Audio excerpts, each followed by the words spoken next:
the sound of the crankling chips, it can only mean one thing. Hello, everybody, and welcome once again to another episode of the Going Over podcast. It is your neighborhood-friendly coach, trainer, promoter extraordinaire, 43-year-old professional wrestler, Zack, primetime Reeb, and I'm joined alongside my podcast partner and a man who is on a magical journey here in 3/4 of the way through our lives. The 7-foot wrecking ball cleared for professional wrestling, Paul Isadora. You forgot the freshly turned 50 years of age. Ooh. That part. Hold on. Freshly 50. Hold on. Happy birthday to you. Happy birthday to you. Happy birthday, dear Paul Steve Isadora. Happy birthday to you. All over the screen. Catching everybody out there in La La Land. Oop, I caught a little bit. All right, we're ready for the podcast. Big birthday shout out. A lot going on, man. A lot going on. I just got done with a meeting with Miss Michelle Reno and Paulie from Hooligans. And I am very excited to announce October 25th, Rock and Wrestling is what got me into the business back in the day. Hulkamania, all the rock stars of professional wrestling. And the spectacle, the theater, and ladies and gentlemen, the attraction that is Pro Championship Wrestling isn't just going to bring you fucking music with some fucking wrestling matches. We are doing what we do here, and we are going to be very creative, and we are going to give you one hell of a performance. And Big Paul, we are going to literally mix music with wrestling, and we are going to intertwine the two non-stop. And that, my friends, is a question you go, how are you going to do that, Zach? What the fuck is this weirdo even talking about? Well, you're going to have to show up. You're going to have to show up, and you're going to have to find out. It's going to be one hell of a night. Rock and Wrestling, I'm excited about that.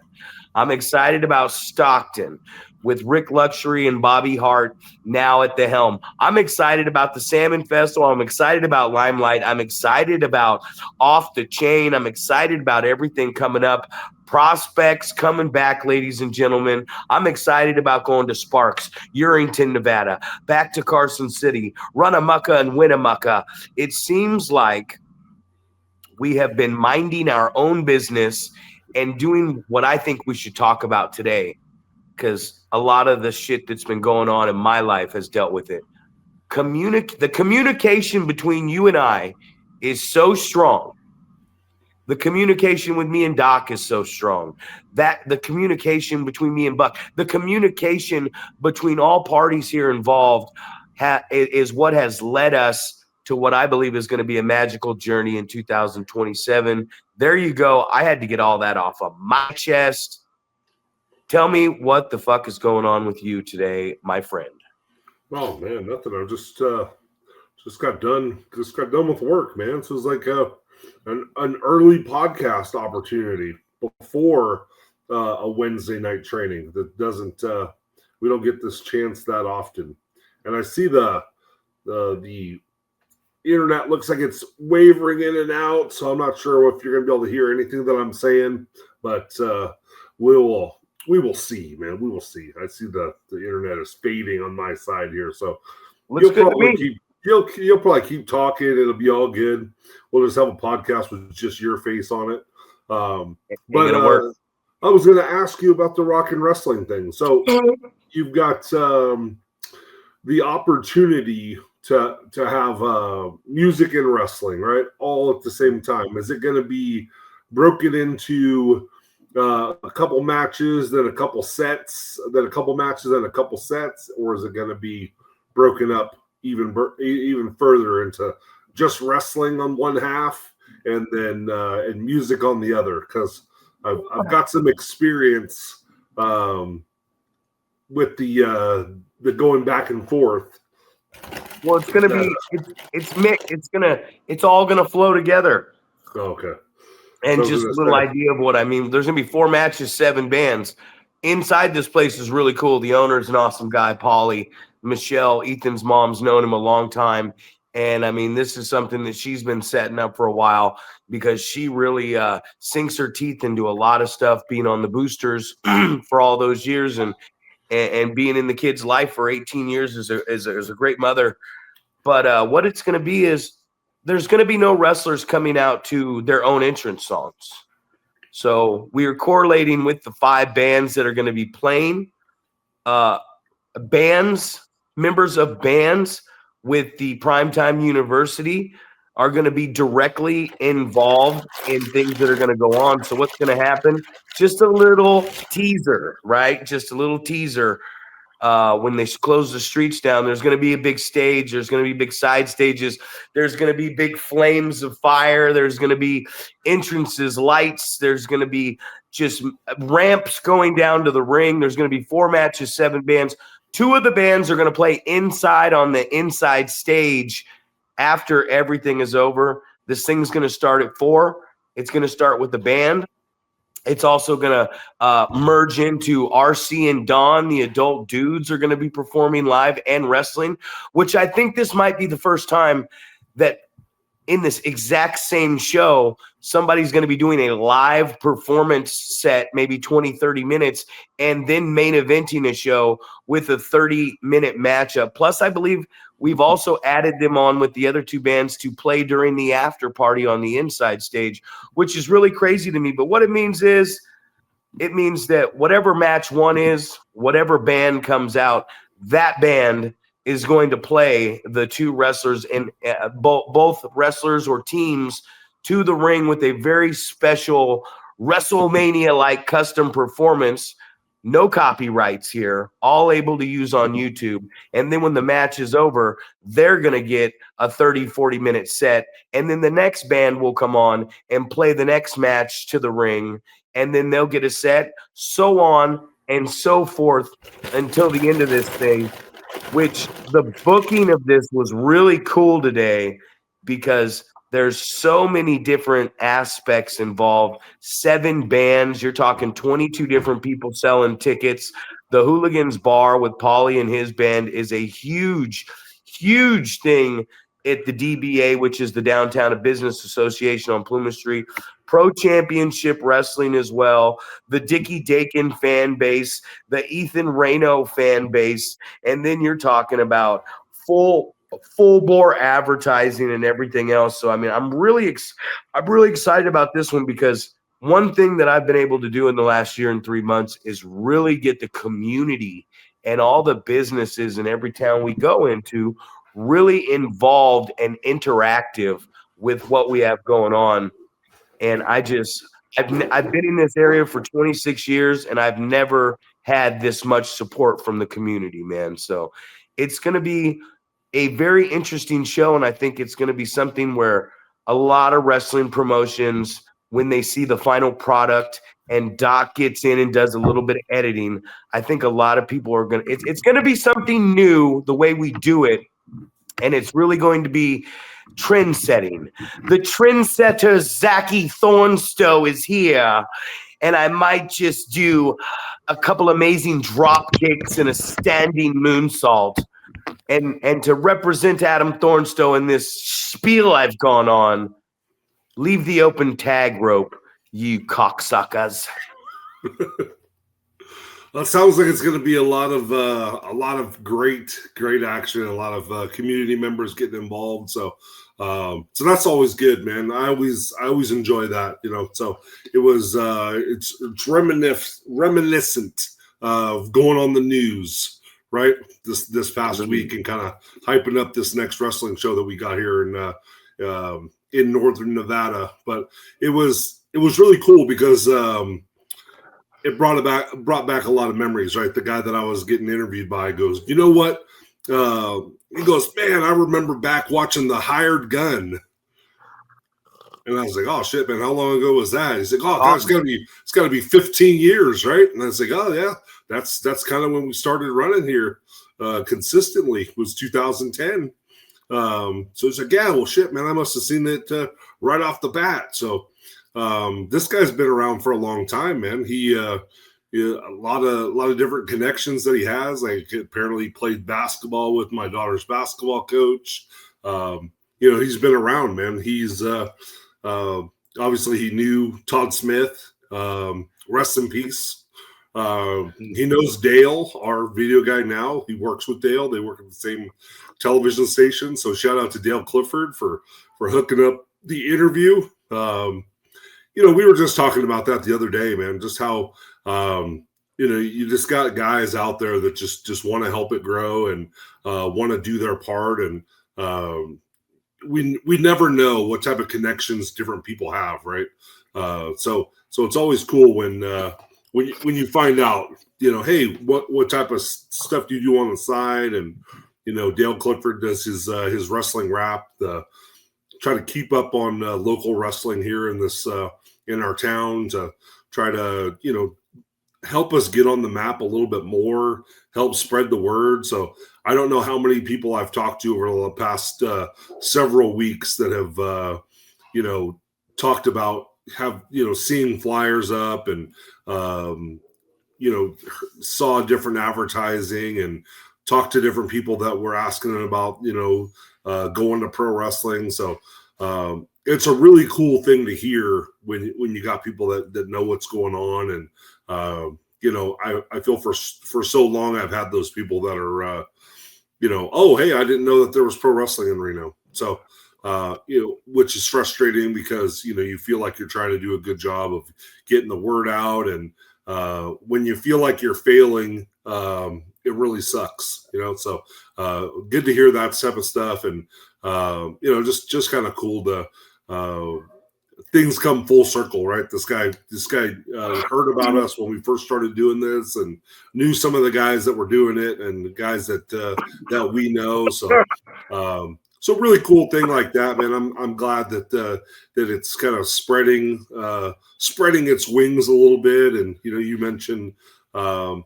excitement for the next couple of months here. We're going to be here for the fundraiser show for my daughter's high school basketball program. Then we're going to Yarrington to check that out for the first time and run at the Boys and Girls Club there. So, and it sounds like there's a lot of buzz already from coming in from that. So, and then, in November, we're going to run our first show at a casino. So, great stuff. Yeah.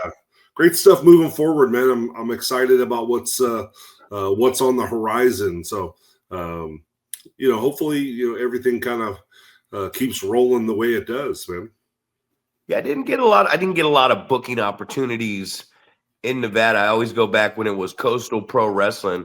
Todd Smith has been around since 2000, by the way, because he was in Pro Championship Wrestling. That's where he started.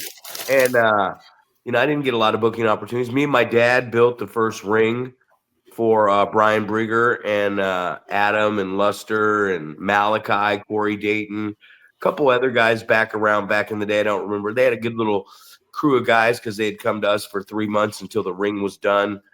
But it's nice to be up in Nevada, and it's nice to finally learn how to fucking breathe up in Nevada, man. So I feel like Zack Reeb at a very healthy age in his life is starting to really expand his horizons and expand his lung capacity as well. And we talk about that on a consistent basis. We talk about, like I was saying, communication, right? Like communication is so important. It's important in relationships, whether, with your wife, your fiance, your girlfriend, family members, brothers, business partners. And communication is the absolute most important thing in this business that we do. And we find out a lot of times that because of lack of communication or lack of knowing how to communicate with people, That is where the biggest mistakes in our business happen. And they don't just happen in the ring with the communication. We're not communicating with the referee. Me and Sparky talk about it all the time. When I'm in that ring with Sparky, when I'm in that ring with Chico, there is a lot of communication going on. Back in the day when I was wrestling in APW, a lot of communication with Tom Castor. I've always had a lot of communication with the promoters. I've had a lot of communication with the guys playing the music, with the guys doing the video work, the guys doing the commentary, the guy doing the ring announcing. Everything in this business relies on communication. And if we do not communicate, there are going to be flaws and errors in the presentation of professional wrestling. That's exactly right, man. I don't know, man. I think it's just I don't think people understand that those are things that we can use, avenues, using the referee and things like that.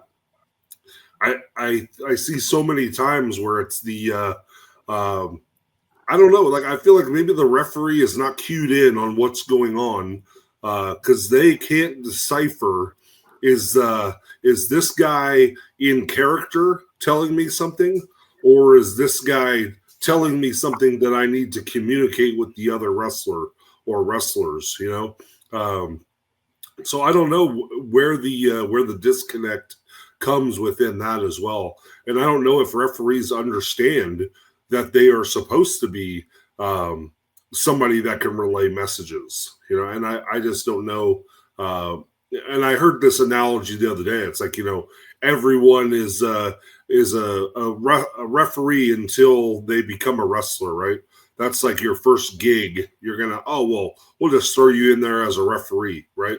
But we're not training them to do the referee stuff and be effective at what they're supposed to be doing. You know, we've talked many a time about, you know, people that take it too seriously, right? They're going to be the actual enforcer in there, right? They're going to enforce the rules, but they're not going to use it by pointing at the referee patch on their shirts. They're going to physically get themselves in the mix there. And it's funny to hear sometimes where it's like you have the guy that's like, oh, I'm gonna punk the referee, and it's like, well, you can't punk the referee because he's a trained fighter and blah blah blah. And it's like, well, you know, maybe he is a trained fighter in real life, but you know, this is pro wrestling, right? We're all playing a character. And hopefully this referee doesn't think that his character is a trained MMA fighter. Hopefully they understand that they're a pro wrestling referee character, right? Where they're going to enforce the rules, and hopefully the wrestlers are going to abide by the rules because they don't want to get disqualified and lose out on the winner's portion of the purse, you know? So, but I don't know if we're effectively communicating that message to the referees, like, hey, that this whole thing is a work, right? We're all working together, and you know, it's funny, like some of the things that I've been telling the people that are training to referee here, you know, is like, you know, I guess the what I look at as, you know, from a referee's aspect is for some reason, the referee always trusts the heel team in a tag match, right? And they always have to see the tag happen from the babyface team, right? So, you know, I'm looking at it and I was like, well, you know, you would think in reality, if you knew the good guys are the good guys and the bad guys are the bad guys, you'd trust the good guys and you wouldn't trust the bad guys. But, you know, for a pro wrestling referee, in order to get the crowd to react and get them fired up, you need to have it the opposite way around, right? If I'm a referee and the tag happens behind my back and it's the heel team, but I hear it, there must have been a tag, right? But if the babyface team gets that same type of tag, it's like, hey, I didn't see it. I didn't see the tag. You got to get back out of the ring. And, that's how we create so many of these great situations where we get the crowd fired up and we get that sympathy. And, we create that heat, right? Where we can go, okay, yeah. So the fans saw the babyface get the tag, but the referee didn't see it. So they're all up in arms. And that just lends so much better to the story. But I don't know if we're relaying those messages to the referees. Well, it's the psychology, and the psychology of it when you're setting it up is you're pretty spot on, but you're just leaving out one thing is if the heels do that blind tag thing, they're both up. They could have made that tag at any given point, right? Like the ref's like, okay, who gives a shit? Because the baby face is dead.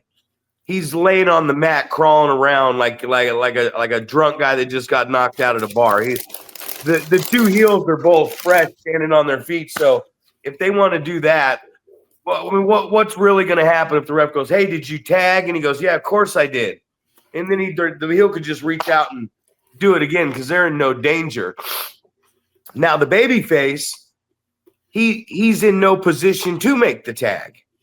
So even if it's a blind tag that's being distracted by the ref, technically in the eyes of the referee, he didn't think the baby face got that separation and that little distraction of time to make that tag.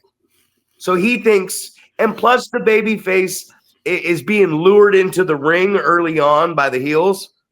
So the ref has seen the babyface run in the ring to break up a count or attempt to break up a count, pull the leg, pull him off of the guy on a cover, stopped him a few times so some heat can happen. So it doesn't the way the psychology works in tag team wrestling with the referee, if it's done right, why would the ref care if the heels he saw the tag or not, even if he heard it? Because they can just tag right back out anyways because they're fresh. So for the babyface, that's what makes it so important is here's this beatdown over here in the corner, and we are waiting for the hot tag. And I think one thing that everybody from, Shannon and Shane, the Ballards, from Adam Thornstowe to Rick Luxury to many people that have come on here and talked about tag team wrestling, as we're 80 some odd episodes deep into this, my knowledge of talking about wrestling has made me better. And we shouldn't be doing anything. The heels should not be doing anything important when they're beating up the baby faces, because we should be, as the audience, as the fans, we should be so geared up wanting to get that baby face on the outside in the ring that when he finally makes that tag alone is where the action picks up. That's where all the bumps happen. That's where we start hitting bigger bumps, hit the pinnacle. Then we can start doing some double team stuff, and then we do the exciting stuff and go home. So tag team wrestling is supposed to just be babies, boop, boop, boop, in and out, bouncing around. We stop them. Now we're gonna just fucking, what's the word I'm looking for? Just inside a riot, man. We're just supposed to, what's the word I'm looking for? I got to say it, or I'm going to be pissed off. It's going to be antagonized or something along those lines. Yeah, there it is. There it is. We're going to antagonize the fuck out of the fans, and I'm going to tag you in, and I'm going to hold your arms behind your back, and the heel's going to come in, and he's going to be like, "Oh, yeah, baby, been waiting a long time to get this free shot. Oh, look, everybody, look. Right in the solar plexus. Get out of the ring. Okay, I got till 5, right?" I got till 5. And that's what tag team wrestling is.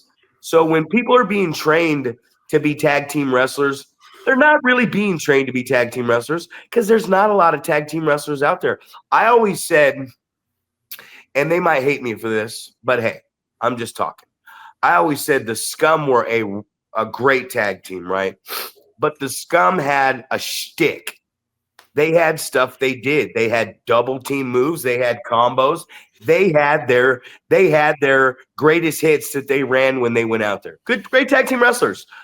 But I always loved teaming with Rick because it didn't matter if we were going against Todd Bridges and Dylan Drake, Savio Vega Hernandez, a couple Australian guys, a couple Mexican guys that didn't speak English, Larry Blackwell, Jekyll's the Jester, the Scum, the Suburban Commandos. It didn't matter who you threw us in there with. We always found a way to slow the pace down on the fly and manipulate. I knew what Rick was thinking. I knew it. I knew he'd like if he was tagging me in and I saw him pick the guy up and body slam him, I knew he wanted me to come off the middle rope with the elbow, vice versa. I always knew, even though Rick's legally fucking blind, I always knew what to do. We had very good chemistry together, and we understood, oh, we're tagging tonight, night off. We're gonna have to take a couple bumps, but it's gonna be an easy night for us. And I see a lot of teams out there. Like I see the all-day crew.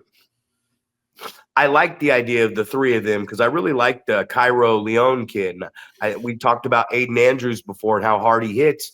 And I really like the all-day crew, and I see that they're starting to get out there and branch out a little more West Coast pro wrestling and stuff.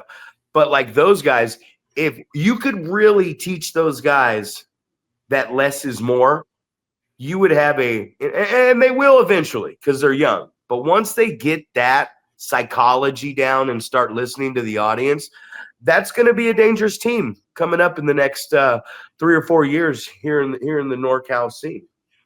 Right, and I think that's like you said, man. That's something that's really missing. You know, you think about it, if you're a good tag team, you could probably get used by a ton of different promotions, right? So and I remember the Classic Connection, right? That I thought they were really a really good team because they used those old school principles, right? Mm-hmm. They used the cutting off the ring. They used the double team stuff. Like there wasn't a lot of, tag the guy in and that guy's going to do an individual move. It's like tag the guy in. We're going to double team this guy. Right. And we're going to use as much of that 5 count as we can to get an advantage because we just tagged in. Right. Until the referee ushers us out of the ring. And I thought there was a really great match. I don't even remember who it was supposed to be, but it was Classic Connection. And it ended up being like, it was JMM and somebody. I think it was JMM's first match. And, easily these guys could have just, ate this team's lunch, right? They could have just kicked the shit out of them the whole time. But instead, as a heel tag team, they are, letting the other team shine on them the majority of the time. They're on the defensive the majority of this match. And then I just remember the finish was like a slingshot suplex. That was it. I was just like, wow, like such a simplistic finish. And you guys could have done all of your greatest hits, just like you said with the Scum. You could have done all of your, your cool stuff, but instead you told a great story. You basically walked 2 young guys through a match, and it looked believable. And those are the things that I look at when you're looking at a tag team. Can they make the match look realistic?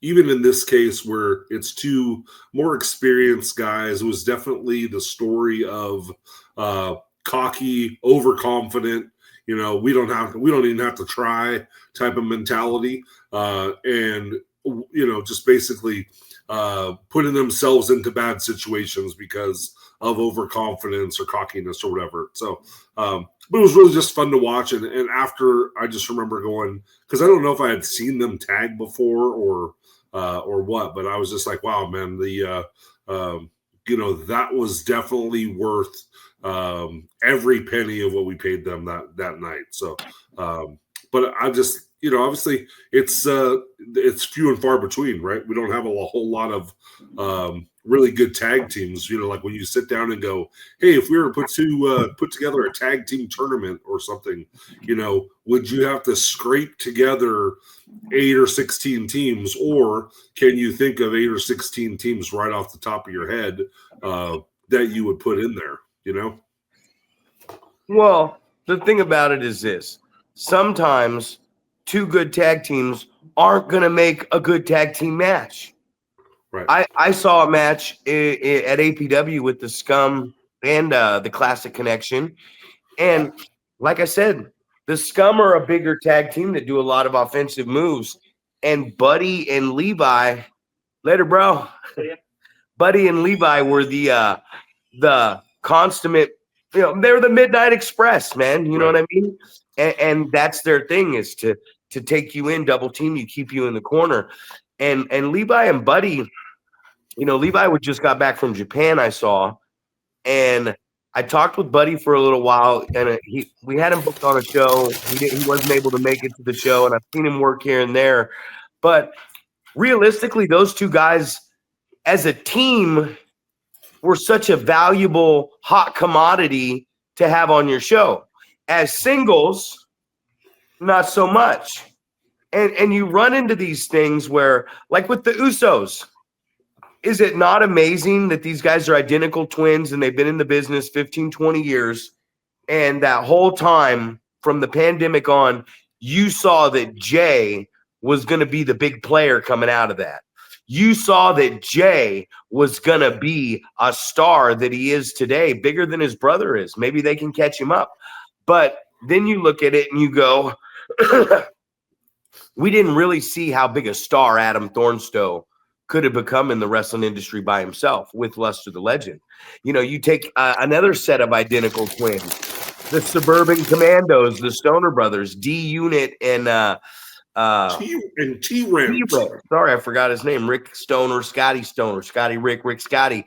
There was a moment too there for a while, because Derek, Dustin had gotten to really good shape, and he's in a lot better shape than Derek right now. Derek's still a hog, you know what I mean? But there was a moment somewhere in their career where I thought Dustin D-Unit was going to really shine as a singles competitor, and they've always been together as a tag team. That was the cool thing about me and Rick, was we could be that team, but then we could also break apart and be those singles guys. And here's why. Because you say, are there enough teams? Are a lot of people doing it? Tag team wrestling is the way to get in the back door. And I'm not talking about anal sex here. I'm talking about everybody wants to be on top, right? Everybody wants to be the champ. Everybody wants that main event slot. And the thing about tag team wrestling is there's not a lot of people that want to do tag team wrestling or know how to do it, therefore. And they want bigger things. But it happened to us in Fog City. I started out working with the Black Pearl, and I talked to the promoters, and that's when I brought in Rick and Mac and Nicole Savoy. And I wanted to do the tag team thing because I saw more opportunity there. I saw more time. I saw more time on the card. I saw more microphone time. How much time we got tonight, guys? I'll go out there and have some fun, 30 minutes. Okay. So you're giving me 30 minutes to get over. And that's what we were able to do, You take talents like Marcus Mack, myself, and Rick, and you give us 30 minutes out there, we're going to get over. And we're going to get more time. And over a span of time of doing that and having more time on the card than everybody else, we start selling merchandise. We start getting over.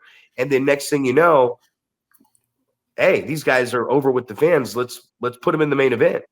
And the one stigma I hate about tag teams is there's always got to be a Sean and there's always got to be a Marty, right? Like, no. Just because two guys separate. Take the Street Profits for now. I mean, the guy who's with Bianca Belair, what's his name? Ford Walker, whatever his name is. Right. I forgot the other guy's name.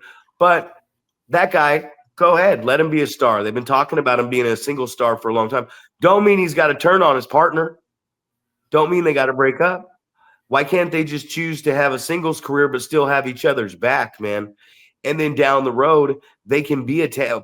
Oh, shit, tonight the Street Profits are going to take on the fucking Usos for the tag team championships or something. So you don't always have to break the tag team up. And that's the stigma of this fucking ABC booking. Happy birthday to you. You know what I mean? It's 50 years old, Big Paul. Way to go, baby. But I mean, that's just the stigma. Is like tag team wrestling is, they say it's a lost art. It's not a lost fucking art, man. Everyone's just so worried about getting all their moves that they really love to do in there. And then the thing is, if we've seen you do your shit and you come back to the same place and do it again, guess what? It's not as impressive as it was the first time. Absolutely. Well, and I wonder why that is. Why is it that I don't know? Like I feel like I grew up loving watching tag wrestling, but and I guess it's just like why did I not get into tag wrestling?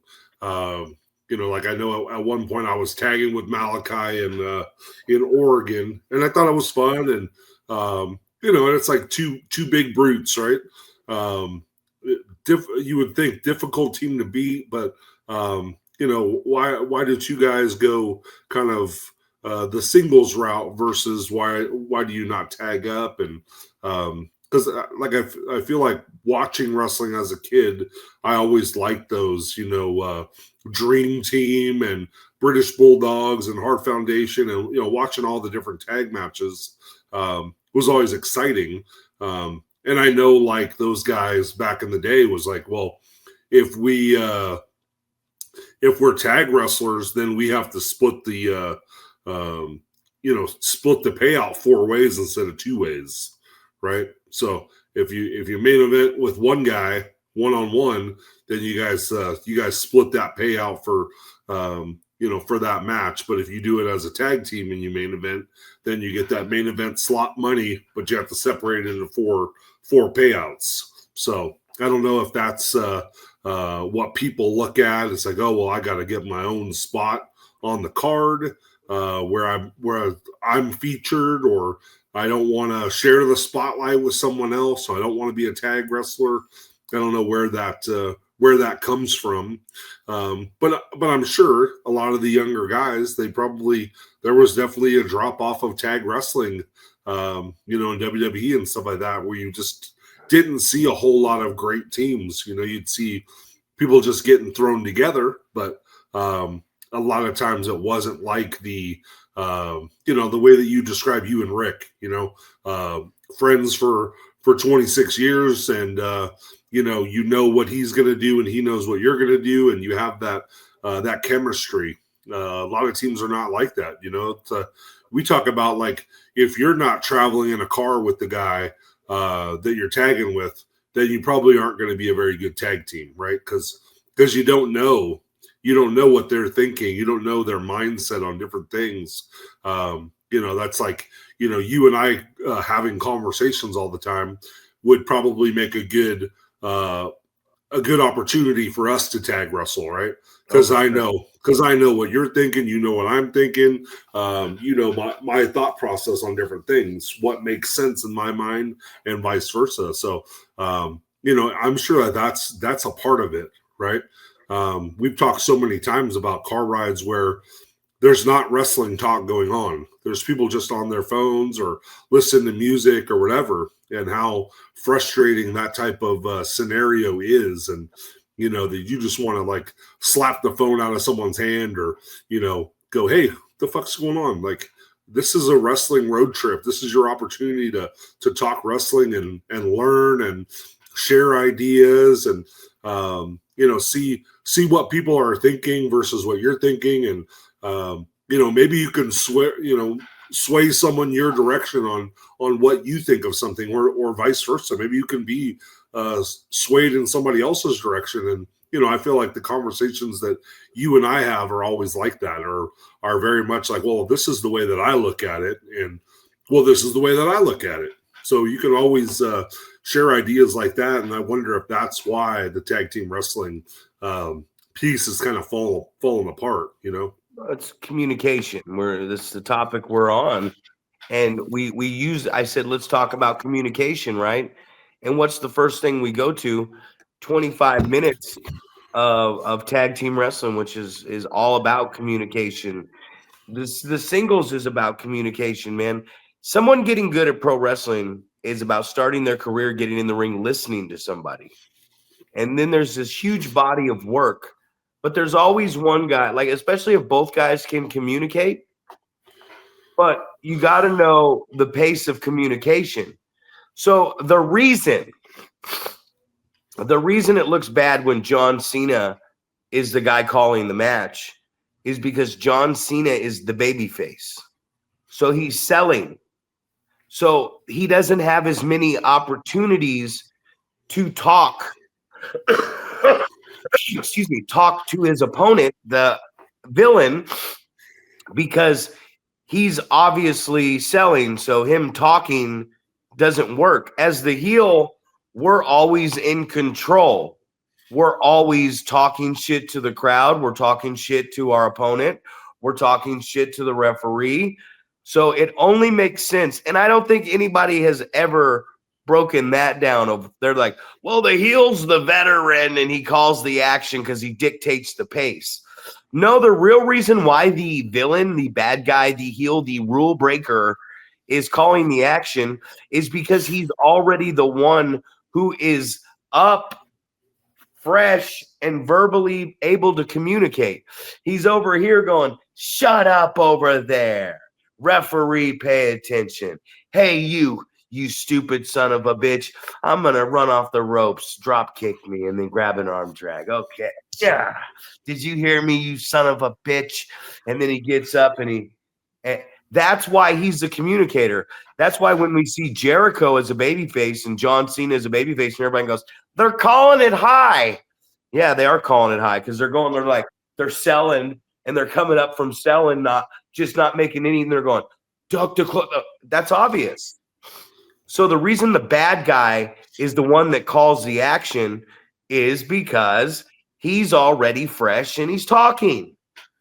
It's like, that's simple. I've never heard no one break it down like that. And I was just sitting here going, you know what? This is what I always learned why the heel is the one, because he's the one talking the whole match. The babyface is reaching and grabbing sympathy from the crowd and come on.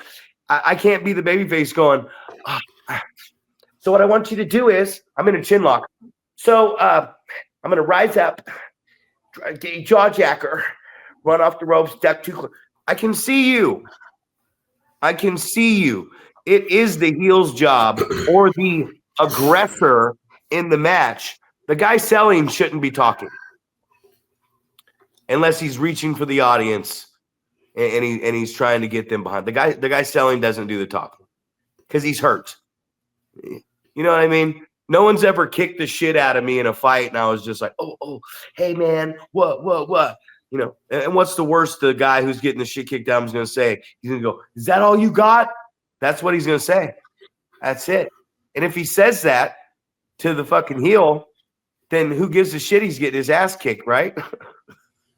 That's true. Yeah, and it's funny that you kind of preface it like that because I've never thought about it like that, but at the same time, I have frequently said, you know, the fans aren't going to know that you're fucking calling a spot because it looks like you're talking shit to someone. Because I always look at it in the frame of mind of the heels calling the match, right? Yeah. So it totally makes sense what you're saying. You know, and it's like, I don't know. It's just comical to me that it's never dawned on me that that's the reason. It's because I'm talking shit, and I can call the match because I'm talking shit to you because the fans don't know if I'm telling you to you dumb son of a bitch, you're gonna duck a line and blah blah, right? You know, it's just it just looks like I'm aggressively talking to you because I'm kicking your ass right now. So they shouldn't call the match. He's selling. Right. He's selling. That's why the baby shine is that's where the baby gets to do a lot of stuff because he's shining. And when he's coming back, that's, you know, he's showing you what to do. A lot of that stuff I learned from JJ Perez. Oh, nice. Like JJ was a great communicator, man. Like you didn't really hear him talk because I came in as a heel, and even if JJ was going to communicate with me, he always made me snapmare him and cover him and tight, and he'd be like, cover my face up more. And, you know, he would tell me what to do to cover things so he could talk. And when I was done talking, then I'd, you know, he would tell me literally, he'd like cover my mouth up a little bit and I'd cover it up. And then he'd be like, all right, cool. Now get your hands off my mouth. And there I would go like that. Like he was literally telling me what to do in the ring, where to hand. He was so poised. He was telling me hand placement and shit. And I think that's a crying shame with a guy like that, even though he's been to Japan and Osaka Pro and stuff. Like a lot of my learning experience live in the ring, I learned the business from skits. I was polished and got better through Oliver John. A lot of the booking and the business itself, Roland and Gabe, and then I learned everything live in that ring with the combat and all this stuff and how to actually work. I always attest this in my career. I didn't learn how to work from skits. I didn't learn how to work from Oliver John. I learned to work from JJ Perez. And I've said that countless times on this podcast here and there. And I've always said it my whole career that JJ Perez, Mr. Wrestling 4, I owe so much of my career to that guy for taking the time to show me how to do this thing. I knew how to do it. I just didn't know how to, I didn't know this. And nobody listened better. Nobody understood the audience better than JJ. Because even he didn't do shit. Right. And he was only 5 foot nothing. He wasn't the best in shape. He wasn't in great shape either. And he was a little guy, but he had so much fire and so much charisma.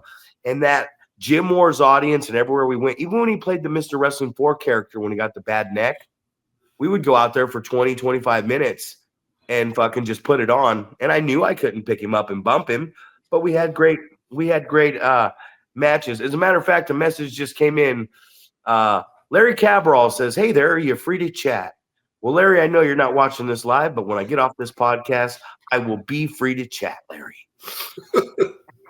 Oh man, I think that is a great challenge for this coming weekend. Is can you go out there and can you do a match with not a lot of bumps in it, right? Everybody talks about that, and I've heard people say, "Oh, that's a lazy way to do a wrestling match. You're not giving it your all if you're only taking a couple bumps in a match." And I was like, well, the people that are saying that, you don't know much about the wrestling business, because if you can go out and tell a great story and have a great match and take a bump or 2 bumps or no bumps, preferably. What does that say about your ability to work a pro wrestling match? So I don't know. I think about those type of things, and there's that one show that the rope broke that I had mentioned to the guys in that match. Hey, have you guys ever considered trying to do a match without hitting the ropes? Just it's these little things that I don't know if people take seriously or not.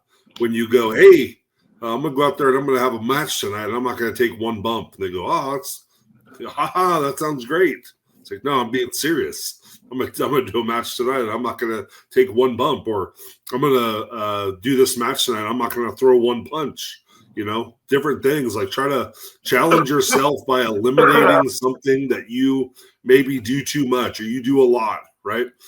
For me, I feel like it's throwing punches. So that's always a great challenge. Can I have a match without throwing a punch, right? Well, if your brakes go out on your car, you change the way you're driving. You know what I mean? If Absolutely. your power steering goes out, you change the way you're driving, or you pull the fuck over.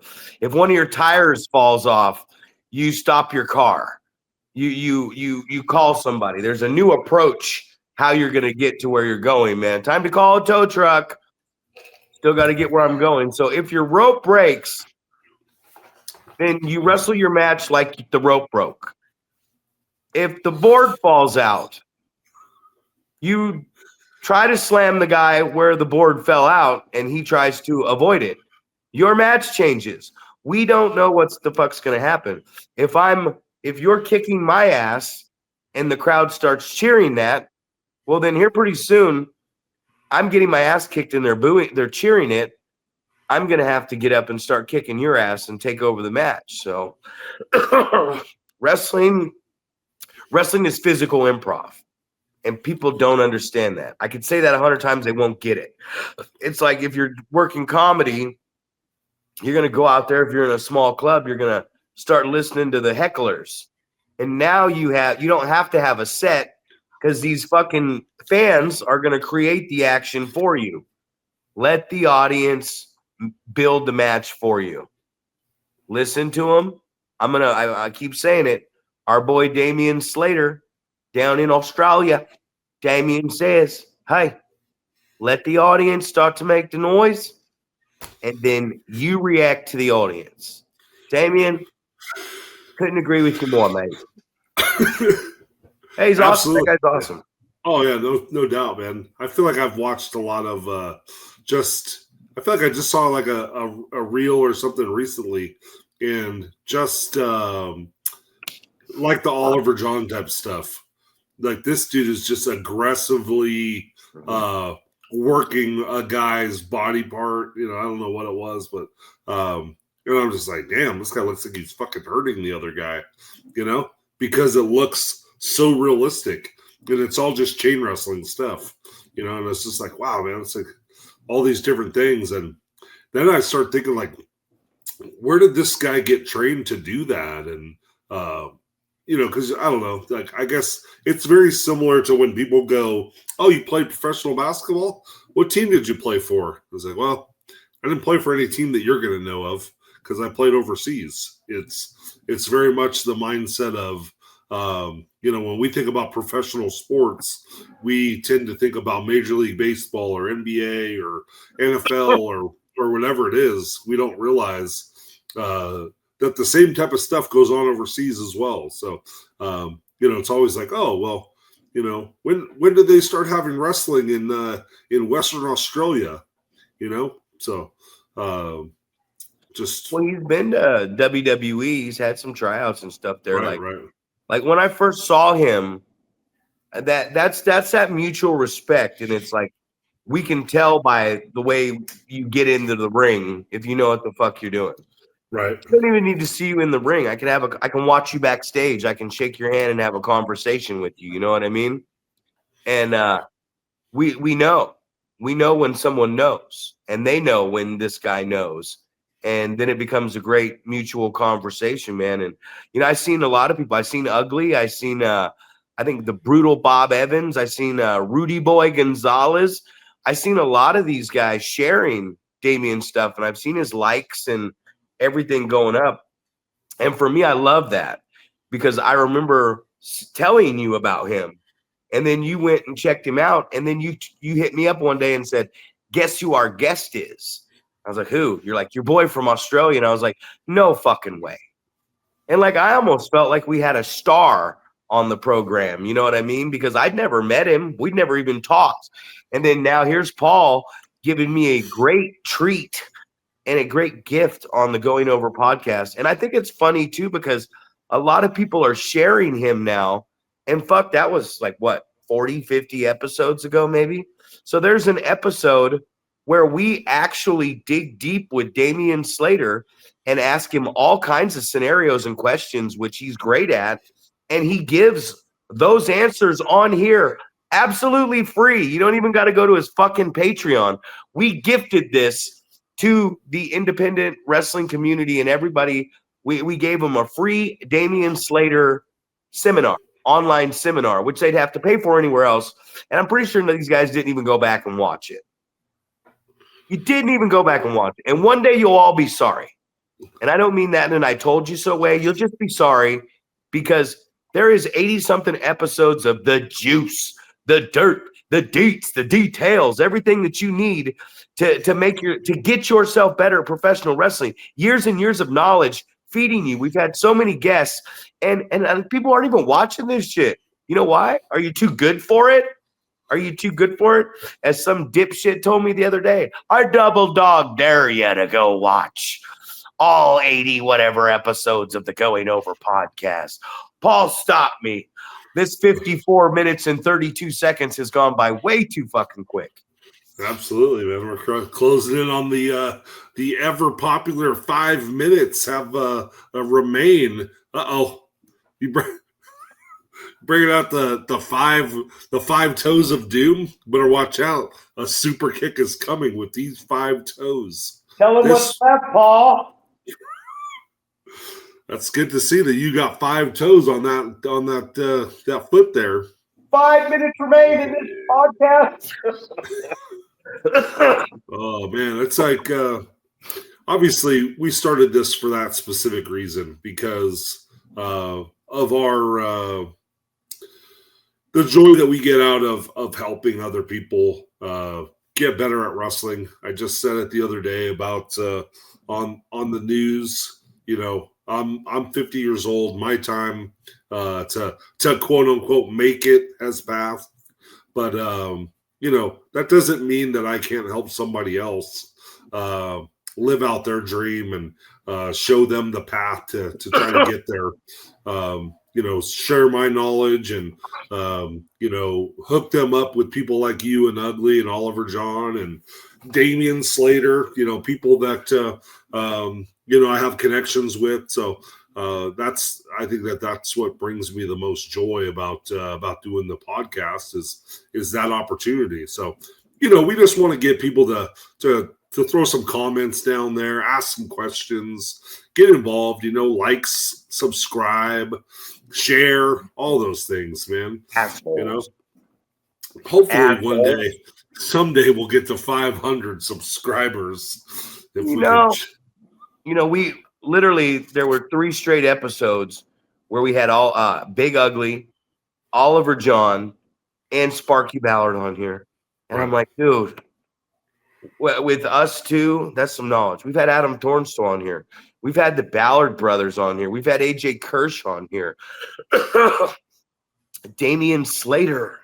It's like we've given some great guests. Here I go.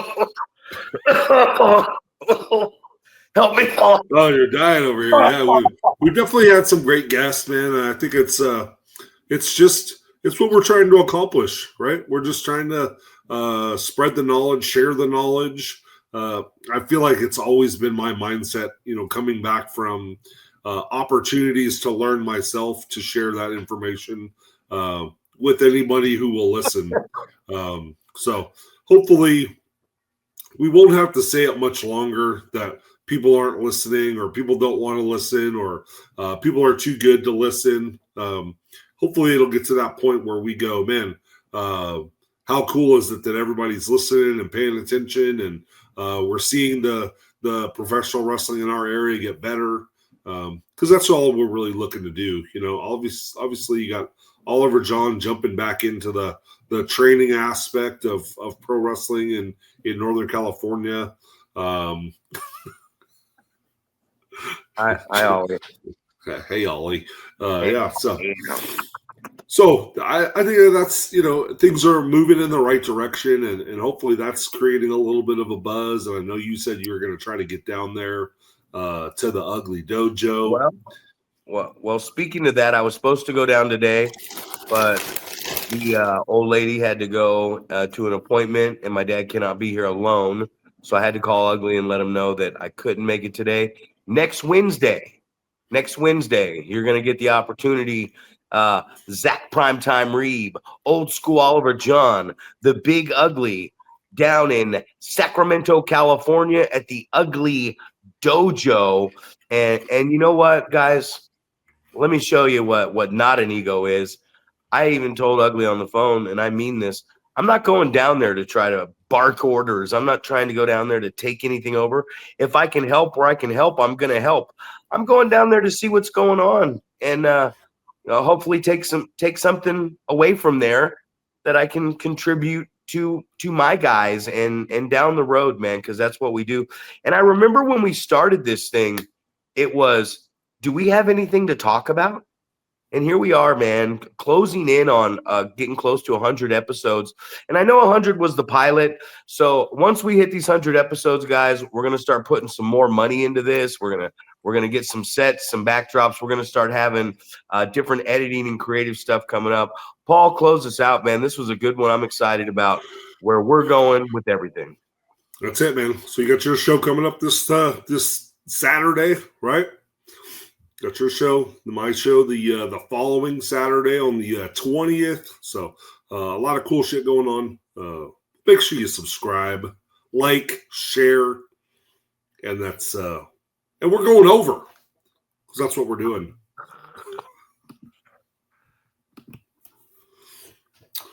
All right, man.